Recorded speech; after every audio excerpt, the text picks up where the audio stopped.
le but de la démonstration de puissance, est-ce que c'est le spectacle ou est-ce que le but c'est de voir le changement, l'impact de l'évangile, de la puissance de Dieu, agir dans les cœurs, transformer les vies, mais aussi guérir parce que Jésus n'a pas changé.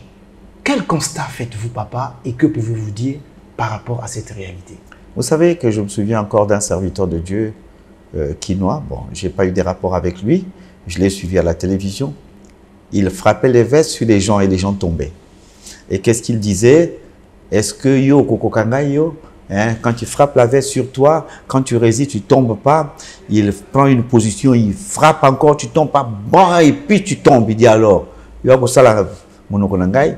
finalement, de vous à moi, quand on fait ça, quel est le but? C'est pour dire que tu es puissant. Tu es puissant. Voilà. Donc l'action est mise sur l'homme. Ça, c'est encore une autre forme d'apostasie. L'homme veut prendre la place de Dieu. Et c'est là le problème. Il y a beaucoup de très jeunes gens qui sont devenus des prophètes. Je garantis et je vous dis la vérité que sur 10 soi-disant prophètes, 9 sont dans les numéros. Il y avait une dame qui était venue ici, je le dis sous le contrôle du pasteur Ongania, le colonel. On faisait une croisade en plein air et voilà que au lieu qu'on prêche l'évangile, elle a commencé et ces 5 personnes-là tombent, et se relèvent. Moi, je croyais que quand les personnes tombaient, elles avaient des infirmités et puis elles devaient se redresser. Mais rien du tout. Et puis après, il dit,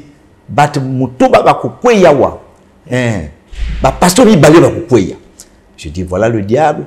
Ils savent qu'il y a 2 pasteurs ici qui ne sont pas en connexion avec Dieu. Ils vont pénétrer ces pasteurs. Et puis ces derniers vont tomber. J'ai dit, quel folklore. J'ai cherché des guérisons. Je n'ai pas trouvé. Mais cette personne cherche sa gloire à elle. Elle ne cherche pas la gloire de Dieu. Et pour la plupart du temps, nous, quand on a commencé l'œuvre de Dieu, quand nous faisons des croisades, les gens trouvent qu'on est trop simple. D'abord, il faut que les âmes soient sauvées.